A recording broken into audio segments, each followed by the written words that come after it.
September 7, 1954. The halls at Melissa Pierce School stood just as they are today, empty. Students at the all-black school in Dallas' southeast neighborhood of Joppy joined the NAACP to advocate for integration. It was just 4 months after the Supreme Court declared separate was not equal.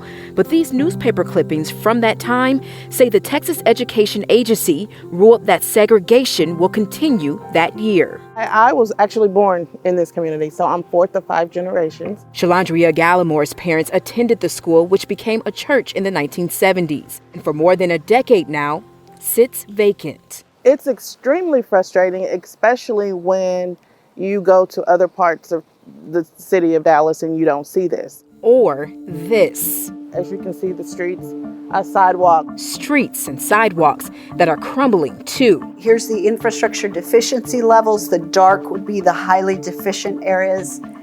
And here's the redlined areas from within that. Joppy is what SMU professor Barbara Minsker calls an infrastructure desert.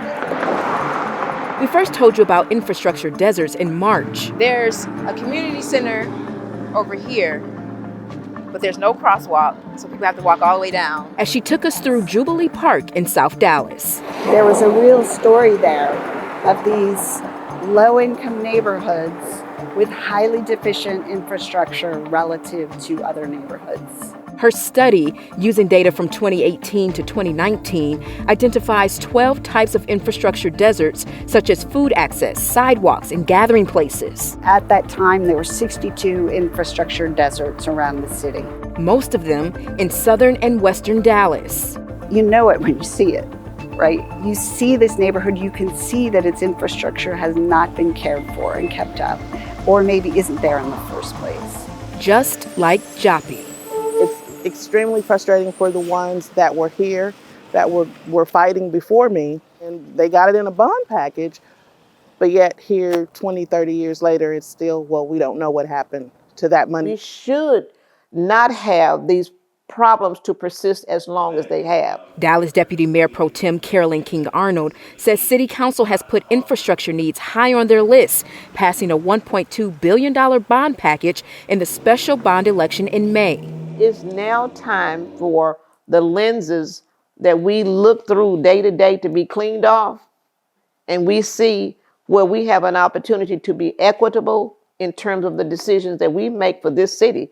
If Dallas is to be what we want it to be, we must have investment from the community. A very first sketch that we did. That's why Gallimore, along with architect Augustine Marto, are working to turn the former Pierce School into a multi-purpose center, a process designers call adaptive reuse. In the architecture and urban planning world, people are starting to pay attention to this idea of the 15-minute city, which is basically offering all the neighborhoods of the city all the needs that they need within a radius of 15-minute walk. The center filling the need of a gathering place. If you're reusing the infrastructure desert, or let's just say that the vacant building, for example, for something that this specific community needs, then you're just empowering the community itself. A power. The child of a former slave actually donated the land for this building. That fought for integration. People still want to dream. You know, like I said, it's decades and many families that are still here. And right now, they just want to see it happen. We've been talking about it over the years. Now they just want to actually see something happen. As the next generation continues their fight for change. In Dallas, I'm Brittany Moncrief.